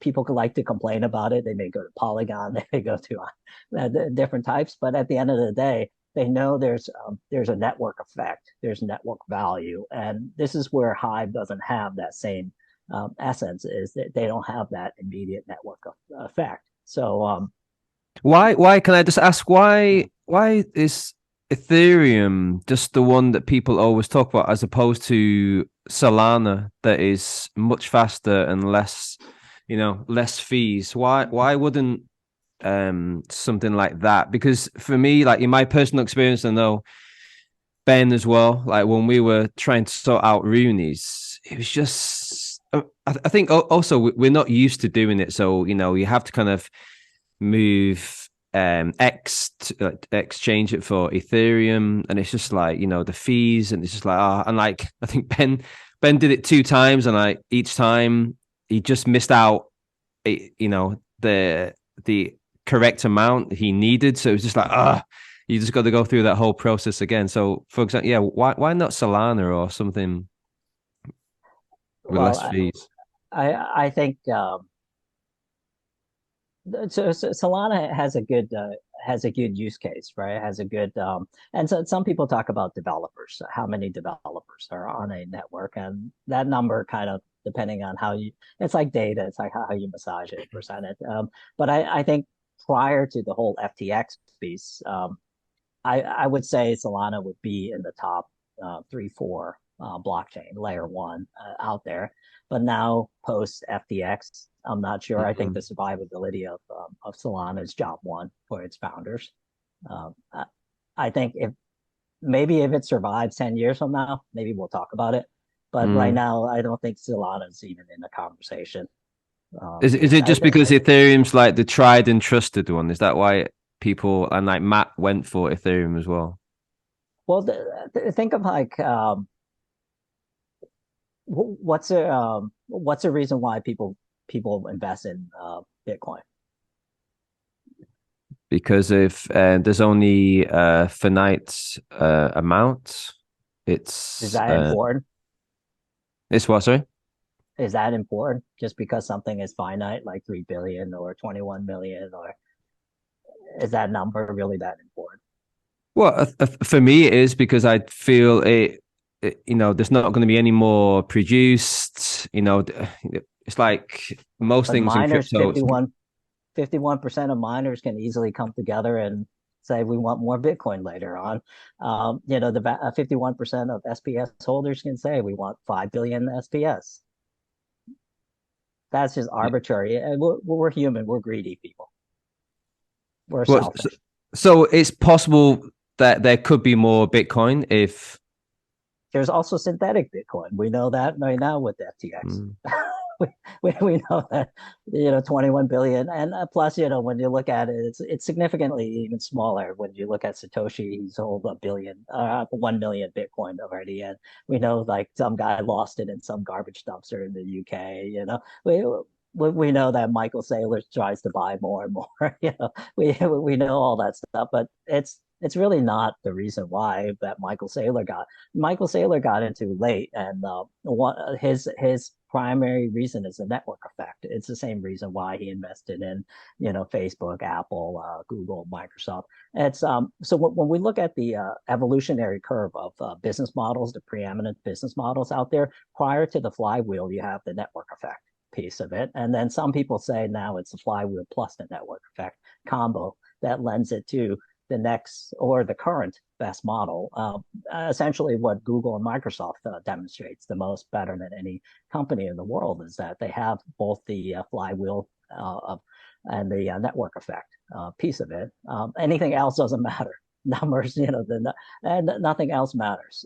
So what Vitalik, when he wrote the white paper and he got in front of everyone and pushed it, Ethereum will probably always be the slowest. They'll always be slow to invent. It's like the U.S. economy, right? We're a super tanker. They move very slow. But why do you trust the U.S. dollar? Why do you care how many? You don't care how many U.S. dollar. I mean, the U.S. government even gives these printing machines to sovereign leaders to make the U.S. dollar themselves. At the end of the day, it's because when you see a U.S. dollar and it has all the trademarks and attributes of making it real, you know that it is backed by the most powerful military in the world.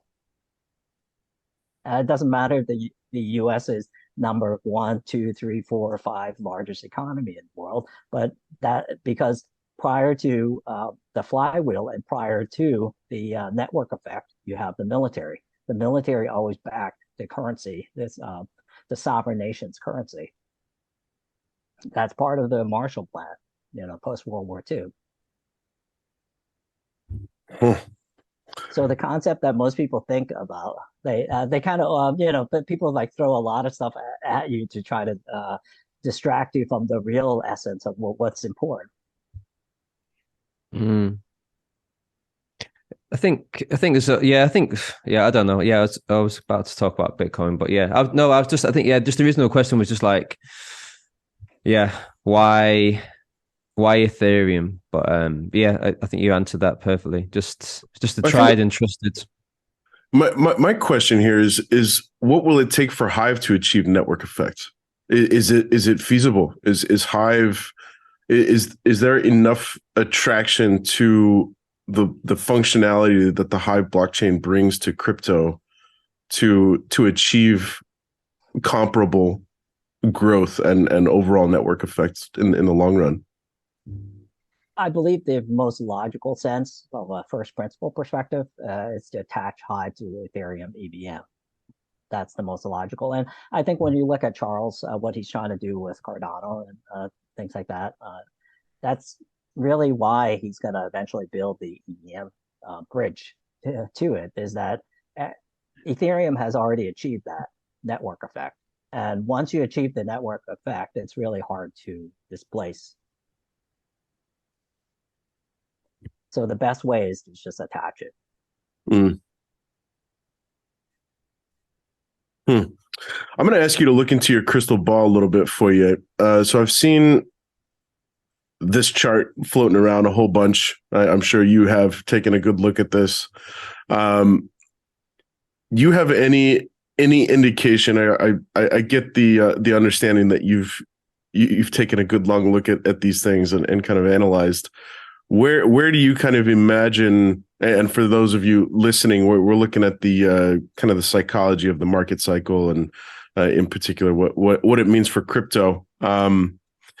Where do you kind of pinpoint this moment or this period for you? Where are we?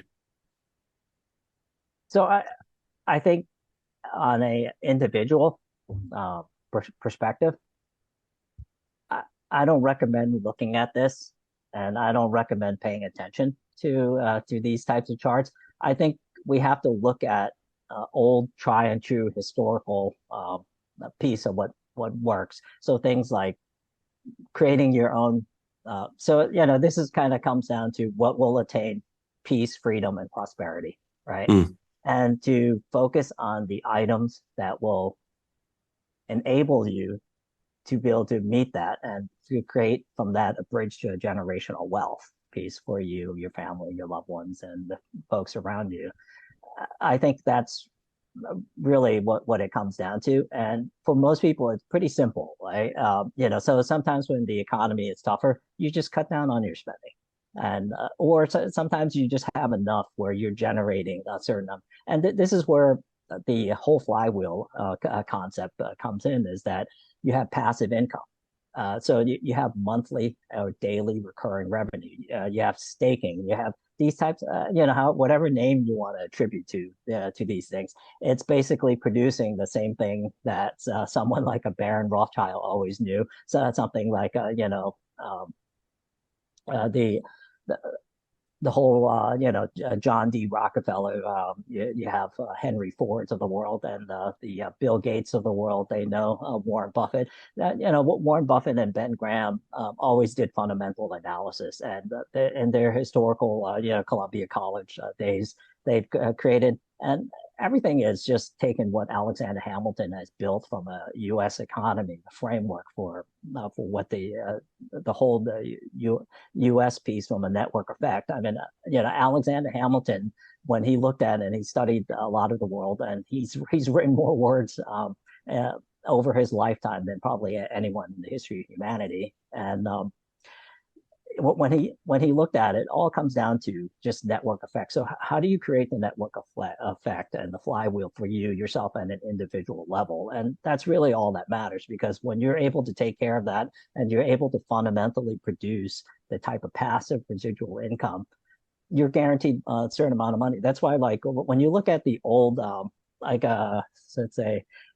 let's say like a laundromat, right? A lot of people don't like to own, or never thought about owning laundromat, but laundromat produces these passive income, and they're consistent. There will always be something that people need, and you look at simple things like an ice machine. Someone will always need an ice machine, ice maker, and these things are low cost, right? So that you have business models that people don't. And when you look at Splinterlands as a gaming product, you can say, okay, I can spend the amount of money to be at the Diamond and the Champion League, but you'll never get the return. It'll take years. But if you take the Rogue Patton approach, where he builds it up and he builds it, by the time he becomes a Diamond Champion player, he will already accumulated enough passive residual income along the way. He will already earn and paid his way into that league, where now he's actually playing at the Diamond Champion level at a profitable level. Yeah. So, just want to also like take you back a little bit. You mentioned you were like in Axie Infinity, and I was just wondering, like, from your experience in Axie, like, what did you learn from that experience being in Axie Infinity that you are applying whilst during your time in Splinterlands? It could be like investing wise as well. I think not all leadership are the same, and not all community are the same. I think uh, Axie had the leadership position. They were first, and so just to show you, a lot of people talk about like crypto games have to be fun and things like that. Because they're thinking from a Web 2 perspective, and what Axie founders always knew is that uh, they don't need a game to be fun. A game can be anything. It's just like it's a job, and it's a way to earn money. And the key is to do something you enjoy, right? Yes, if Axie or Gods Unchained or Splinterlands made the game more enjoyable, yes, you can tolerate it more. But at the end of the day, it's like a lot of people, we aspire to be musicians, to be artists, be in different types of industry and things like that. And some of us, we used to play games for fun at our entertainment, and we think about, oh, well, can we really make a living? And then when you get there, right, it's like sometimes when you have executives, they're leaning on the wrong ladder, right? So when you become the chief operating officer of a company, or the CFO, or the general counsel of a company, or you run your own mini startup and you build it to, and you take it IPO, um, you look at it, you're like, oh, this ladder is wrong.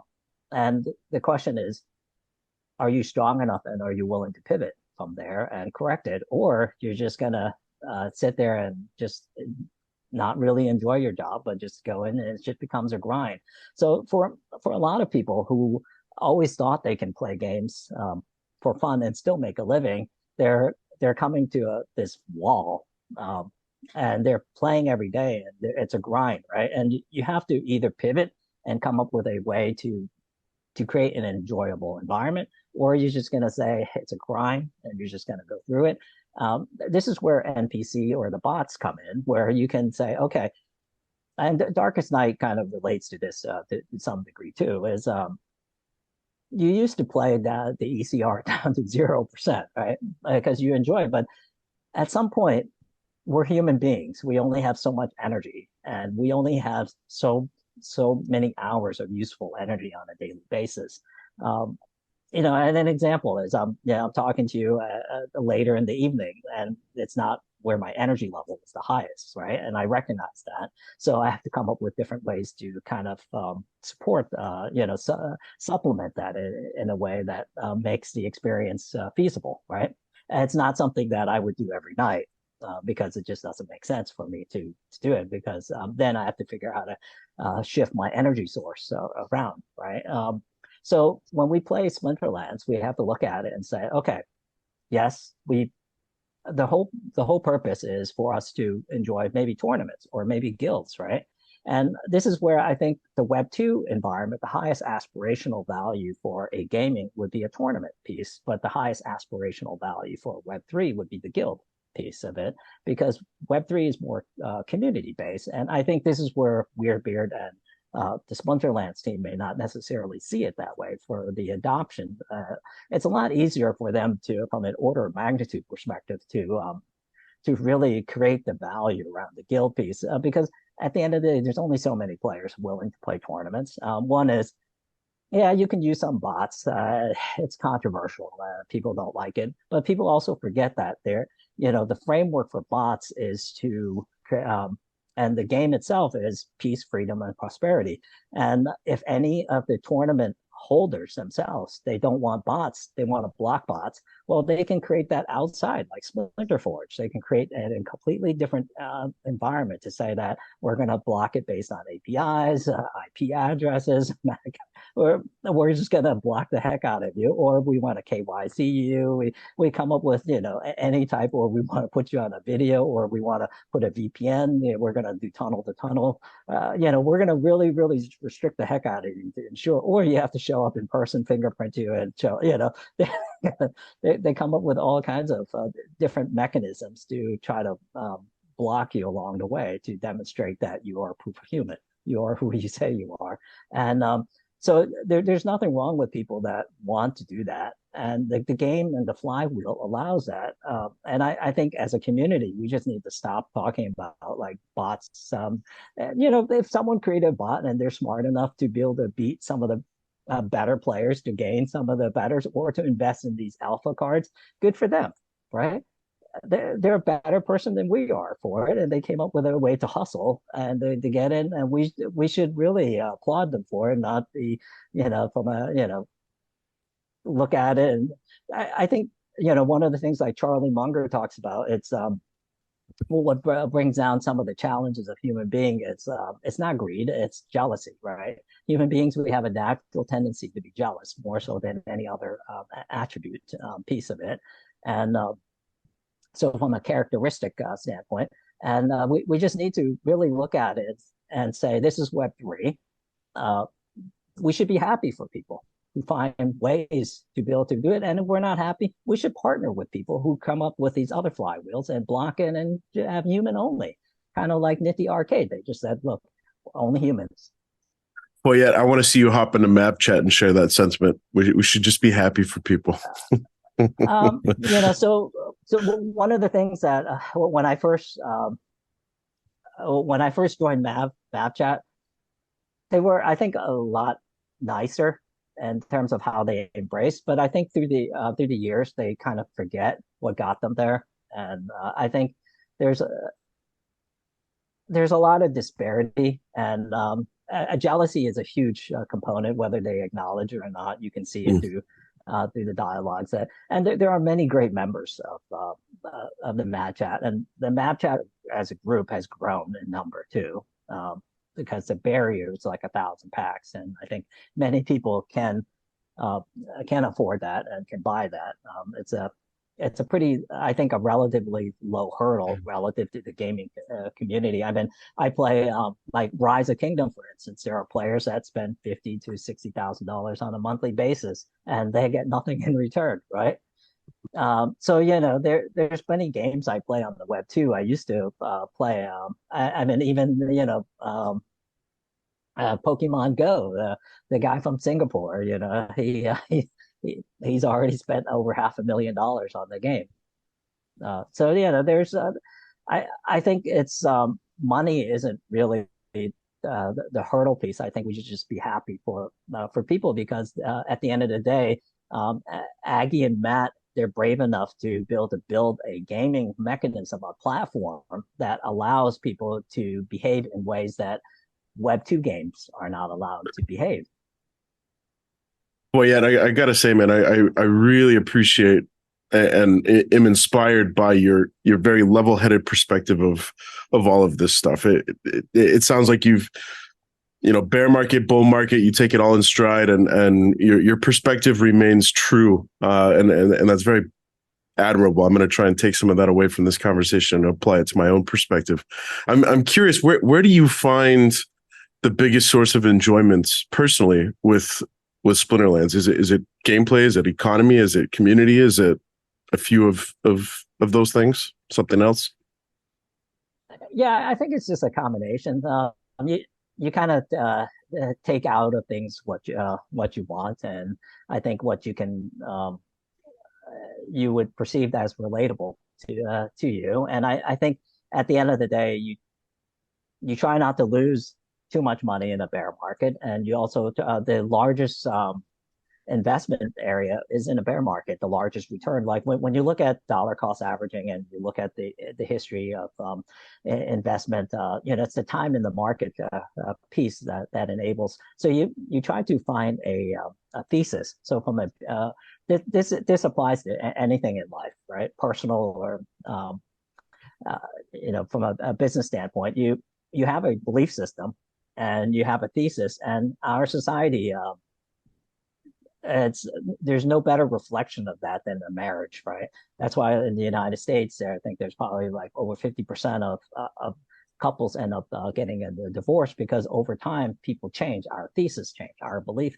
We fundamentally become a different person over time, and I think from just the whole Splinterlands experience itself, when you look at we come into Splinterlands with our own views and thoughts, and then we leave some behind. We take some, and then we leave with as a different person.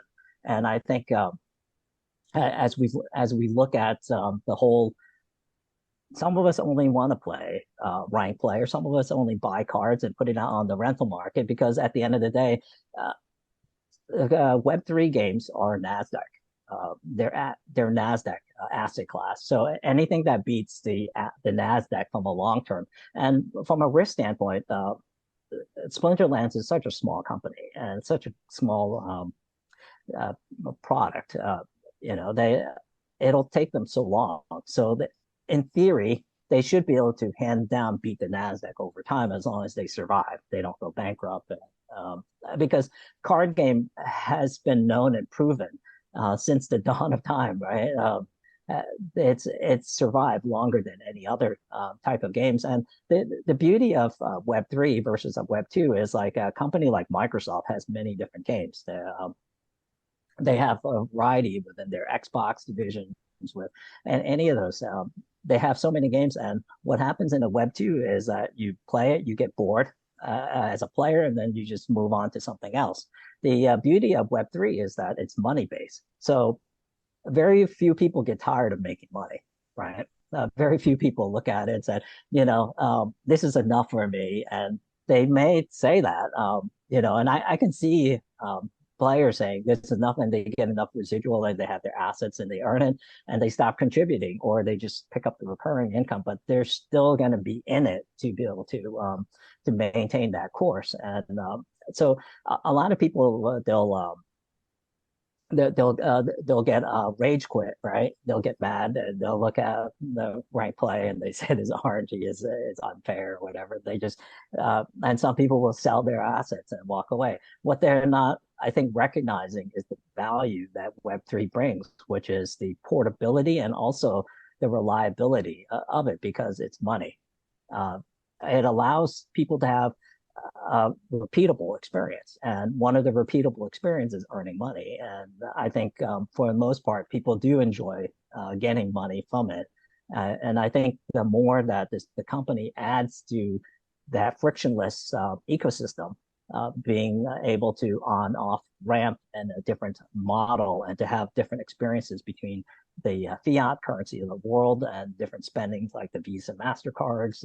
They're just a different type of options that you offer people to PayPal and different types of uniqueness, the stickiness. So, this is the flywheel effect, right? When you add value, further value. This is why Matt can sit in front of the town hall and can confidently say, yes, I have confidence you can go and you can take it, you can replicate it, because at the end of the day, they own the intellectual property, they own the framework. And so all SPS is just a flywheel. SPS will only get to a certain valuation itself. And that's the beauty of it is that many people say, it could go to $10. It may, but at the end of the day, it's like, it's like the same concept. People will say like Bitcoin will reach $1 million. It's what someone's willing to pay for it, and you have to recognize that at certain. I think in general, most people are better at buying like a product or an asset class or stocks, but they find it more difficult to sell. And this is where having a AMM, an automated market maker, a DAO, or a third party to be able to execute that sell trade for you is very critical. And I think this is one of the third party services that someone like Splex, right, can offer to say that if a card price reaches a certain value or land or whatever, they execute the sale on your behalf, and to entrust them with your Hive keychain to be able to execute that piece of it, because most of us can't pull the trigger on the sale mechanism. So I think where Splinterlands as a gaming mechanism that we can really do some fantastic pieces and work with some amazing third party. Yeah, you just hitting some great points there, man. Just like, yeah, I think definitely people is never tired of making money, that's for sure. And yeah, and hitting that sell button is never too easy, right? So like how would you, like, for like someone coming into the game, or like when you're like talking to your friends, like how would you describe Splinterlands? Like for me, it's really hard just to say it's a game. I feel it's much, much more than that. Like how do you view it? I simplify it. Basically, you have a card game, and it's just like blackjack, baccarat, or any type. You have a series of rules, and the rules are pretty simple. I don't look at it try to tell them that you have to get in on the novice and bronze. I don't try to get in. I just basically say, okay, you're either going to spend X dollar to rent cards.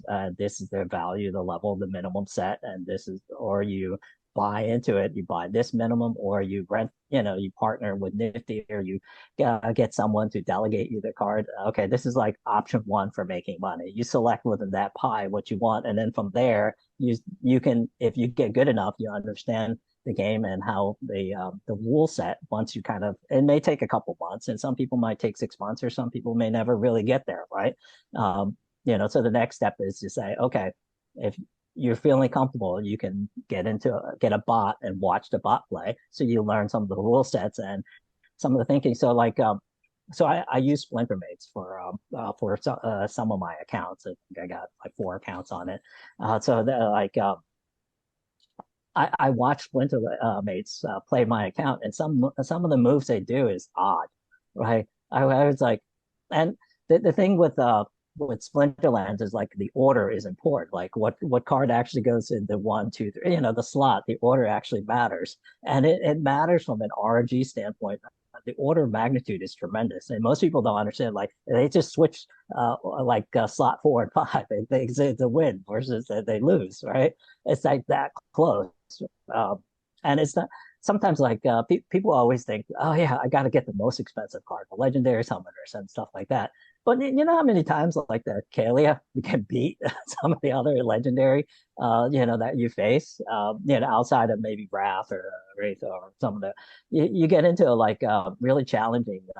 But if you really just place the cards and then you watch like the bots play, you watch Archmage, and you're like, you just scratch your head because it's not a logical play. And then so this is one of the reasons why I don't think tournaments is really a good long-term piece until Splinterlands can prove the RNG, because I don't think a sponsor, when you look at it, when you look at even when you look at Splinterfest, right, the winning, and when you break down some of the games, you look at it, you're like, that's not a human stack. That's an Archmage stack.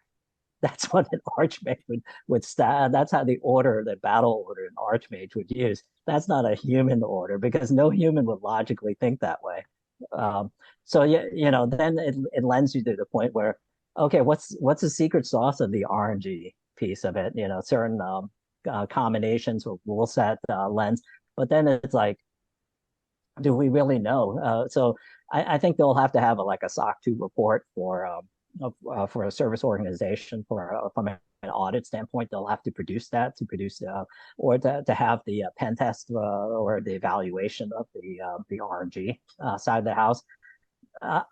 I can say, I don't know definitively. I have confidence in the RNG piece, and I don't think the tournament, and this is why I think Splinterlands, that's a company, we don't even know the history of the winners. You figure someone who has given out X number of millions of dollars, they would be bragging about the winners, right? They would be talking about it. But the essence of the winner of the tournaments, you have the old people who have just siphoned money from the tournaments, the alpha players, and then you have some of the newer, and then you have specific guilds like YGG would create this unique $100,000, whatever. Their latest gimmick from YGG, right? And you have a lot of specifics, but you don't really have any sponsors that's willing to stand by a product to say that this is the winner is actually the true winner, that they can. It's repeatable. It's like when you look at poker, when you look at some of the better players in poker, they may not really win the World Series of Poker. They may not make the final table a lot of times, but when you look at the money, like a Daniel Negreanu or Phil Ivey, you look at some of the greats of it. They get consistency. So when you look at Vibro, can he consistently deliver at that level like he did at Splinterfest? The answer is probably no, because it's a different way for you to enumerate that playing experience at the tournament level versus at guild. It's much more forgiving because we're more social, and guild, we haven't really gotten into the nitty gritty, and this is where guilds can really grow, and then you have alliances that can be built onto it and coupled, that you can have a lot of different things like SPS staking, and then there's the sharing of the cards, the strategy aspect of it, because we're limited by the number of card sets we have, and some of the guild, the slots are really difficult. They're like a gold card, right? Gold card alpha. Yeah, they're really specific, and you can only have so many. So when you have a bunch of guilds battling from the guild alliance, one alliance for, it makes that limitation even magnifies it further. Yeah, How are you enjoying life in YGG Dragons? What's your experience been involved in YGG, and how long have you been in there? And like, are you looking? Oh, yeah, I was going to ask, like, in terms with the guild alliances that they're doing, like, do you feel that YGG has a lot going for it already? I think so. I think there's probably like four main YGG group, uh, and I think they'll probably figure out how to create maybe an overarching alliance. That probably makes sense for YGG to do that, and I think it also motivates and incentivizes other guilds. Like one of the things that perhaps like 16-bit may have trouble getting other guilds into the Splinterlands ecosystem.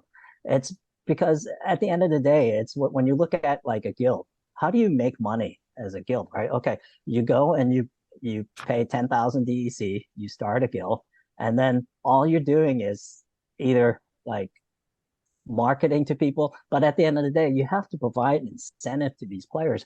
And it should be the other way, right? Players should be incentivized to join guilds. So one of the experience is to tokenize the guild itself. So there can be multiple ownership of a guild token. So in order for a player to be part of the guild, they should be able to, at some level, buy an equity-based stake into the guild from a tokenized perspective. And this is the beauty of Web3, right? So you have a player, they join a guild, and in order for a player to exit the guild, someone has to buy their shares, whether it's the guild leaders or whoever. And the share should be at the net asset value of what the guild has accomplished. So whether the guild's at tier 1, 2, 3, 4, 5, or what have you, it should be partial at that level at their contribution rate. And they should be able to do it where a guild leader can't kick them out for whatever reason, because at the end of the day, this is like peace, freedom, and prosperity, right? It's not like, so if a guild wants to be able to have the ability to kick someone out without any kind of intervention, they should just create it as a flywheel outside as a third party. They shouldn't be able to create it in the Splinterlands ecosystem. So this way, it's like and also the guild itself should be able to take a percentage, like 10% of the profit of the guild. So they should be able to take part of the merits, part of the SPS, and they should be able to, through their own DAO voting structure, be able to distribute that or hold it or invest it in a way to grow. And that creates the net asset value for the guild. So the guild itself continues to be able to monetize and be able to create a passive income for not only the guild equity ownership piece, but those participating. And this way it incentivizes. Like if you look at guilds, like some of the hardest things that guild as a group would be to get these gold cards or the alpha beta or some of these rare cards, right? There's only so many kitties, and you rent it, and there isn't really a lot. And when you look at it, you're like, oh, well, there's only going to be 3 battles, right? Let's just chalk it up, whoever wants it, but then it's like, okay, you don't get a win, you don't get anything. So we want to make sure you get one win out of it. So hopefully you'll get one win, and hopefully, who you're battling, they feel the same way, even at a tier 4 level, right? So now if you were to change it where you actually own pieces of it and you come together as a guild and you actually create a strategy now, because you're incentivized, you have ownership of the guild, you have fractional tokenized ownership of it, and you can look at that component and build to let's say that your efforts and your strategy, it means something, because you're actually striving to be able to get an economic piece versus now you're getting an arbitrary set of SPS, merits, and different types of things. And it doesn't really do much to you. And then like when you look at the guild cards, it's not a lot of incentives, and it takes forever to get. And yes, so one can say that's the whole purpose of the soulbound experience and things like that. But it also lends someone to, when they get there, they immediately say, I'm going to sell my account, because that's the highest economic return. I'm just going to strip all my account, leave it at soulbound, and put the account for sale. Mm. Yeah, I love the idea of tokenizing the guilds. And we had Matt Clark on. I'm not sure if you're familiar with Matt Clark down in Australia, Yeah, part of the Roaring 20s. Yeah. Yeah, So he's one of they the teams. He's got a couple, yeah, a couple of land. yeah, he's got a couple lands. He's got a couple thousand lands. Yeah, So they've kind of taken it upon themselves to tokenize, quote unquote, their own guild. So you're essentially buying in your seat, and you receive. And I'm going to reach out to him after this and see if he could correct me if I'm mistaken or misquoting him. But if the guild chooses to evict a ghost account that somebody has vacated, they'll vote to do so, and then distribute residual incomes to this person in some form or fashion. And it would be great if the Splinterlands dev team could put together a system that supported this and supported the community ownership of something like a guild, and own an equity share of the alliance. And maybe that is the planned future. I would love to see, you just alluded to what a pain in the ass alpha beta cards, and then you go to exponential level when it comes to gold foil cards, gladius cards. They're just so difficult to come by. And if you were able to, I envision a future where I could stake my personal SPS on the guild. I can distribute or delegate cards to the guild, which could therefore be turned around and used by other members freely within the guild for brawls, or there's such a great opportunity to take it next level in terms of incentivizing the guild participation. And yeah, the communal ownership is such a big piece, because who's to say that all of a sudden I say something that rubs my guild leader the wrong way, and all of a sudden I'm evicted, and I've got no retribution, right? It's just right. That's a Web 2 mentality. Yeah, exactly. Yeah. Yes, I still own the merits I've achieved. Yes, I still own the Gladius cards, but what about all the DEC that I've sunk into the building upgrades, or time? Like it's out into the wind. So I would love to see that. Do you feel like that's where we are likely headed with something like alliances? Is that I'm not sure.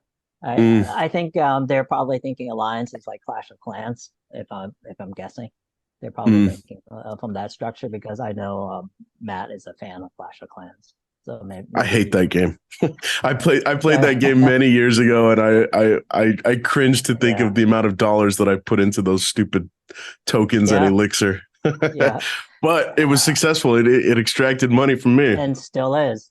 and still is. Yeah. Yeah, they surpassed Town Hall 10, and they kind of migrated. And so I think delegating cards is an okay concept when it comes to guild. I think this is the reason why you tokenize, is that you improve the net asset value of the guild, is you actually just transfer your card. So if you have a Rooney, you just transfer the Rooney to the guild.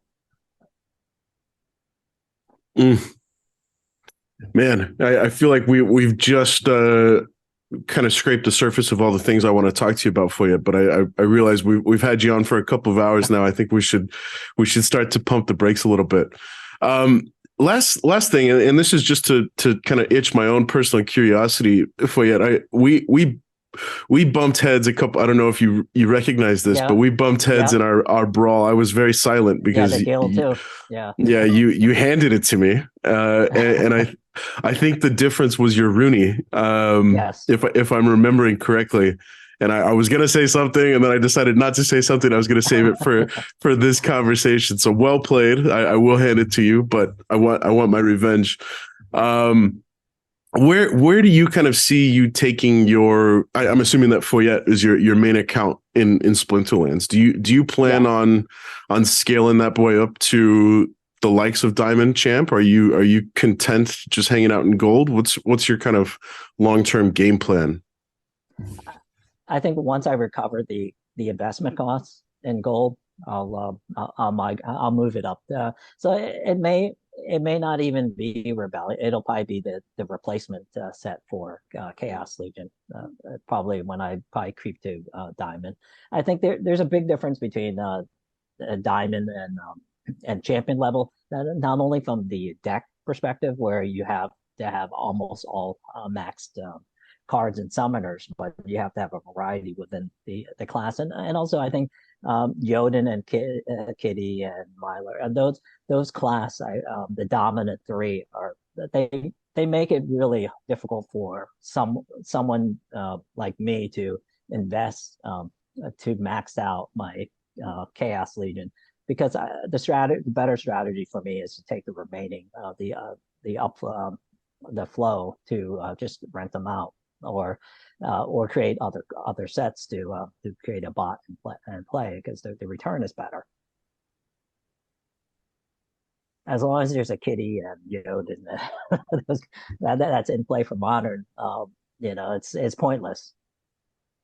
Well, I feel like the team has done a pretty good job of balancing the likes of a Jotun. I feel like Jotun, and the market price reflects that he's been nerfed. Yeah, Kitty is still. She's unnerfable. I mean, what are you going to do? You can't counter True Strike, right? Like, with the exception of, I think maybe Thorns, Amplify, those sorts of things are ways to undermine the power of True Strike. But there's no I mean, outside of another Kitty, right? Yeah, or give it a huge shield or something. But yeah, it's hard, right? So Kitty is one of those once in a lifetime, perhaps, card that we just have to say, okay, eventually she'll be in the wild, and eventually, they'll have different modes, classic, and as the game grows, there'll be many iterations, many different leagues. Yeah. So wonderful. Well, their problem. Yeah, I look forward to the day that the Untamed and Dice sets are relegated to wild. Hopefully, Yeah. I expect that my win percentage will increase. I'll be pretty disappointed if I don't see that come to fruition. Yeah, and I don't know how the bots, the algorithm will basically play, because there's an anticipation where I think, like, one of the check marks for the bot is to figure out whether they want to take a chance and play if they detect another bot, and how they play them. So they're not necessarily going with an optimal play set. They just go with a different version of that. Mm-hmm. Okay, well, Foyet, it's been such a pleasure, like, catching up with you, meeting you for the first time, and I'd love how we've had this conversation now for like over 2 hours, and like a reoccurring theme has just been like your passion, like your mention of peace, prosperity, and freedom, and it's just something me and Ben are very much behind, and I love that passion from you as well, and I feel like how you believe like community is another strong factor in this game as well. So it's been that's all part of that network effect. Yeah. Okay. Well, it's been great having you on. Anything you'd like to say, Ben, before we say our farewell? I just want to reiterate once again, Foyet, I really, really appreciate and admire your level-headed approach and perspective towards this game. And I hope the listeners to the podcast can take some of that with them, and in the depths of what we are hoping are the depths of the bear market, it's so critical to remember to do our best to kind of shed that jealousy and that envy, and share the happiness for the others in the community. I think I really love that phrase, the high tide will lift all boats. And I think, we have to keep that in mind with respect to something like Splinterlands and the Hive blockchain. And, I think there are bigger and better and brighter days ahead, and keeping that even keel perspective is crucial to someday achieving that as a community. So I really appreciate you coming on and sharing your wisdom, your philosophy, your learnings, from, both your professional experience and your personal experience within Web3 gaming. And, I just want to extend my appreciation and say thank you, Foyet, for coming on and sharing your time and your perspective with us. Yeah, likewise, I've enjoyed it, and I definitely enjoyed our conversation. Thank you so much for the opportunity. Yeah, and you mentioned off air that you didn't know whether people will be interesting hearing you speak. But honestly, I listened to that show with After Sound and Darkest Night when you first made your YouTube uh premiere. And honestly, when I first heard it, I just like, sat up and you just had me like hypnotized, and like I was just like really just like I just gained so much. And like preparing for this as well, I've been listening to it and re-listening to it and re-listening to it. So, and to be honest, I didn't even get to the end. I've got to the end the first time, but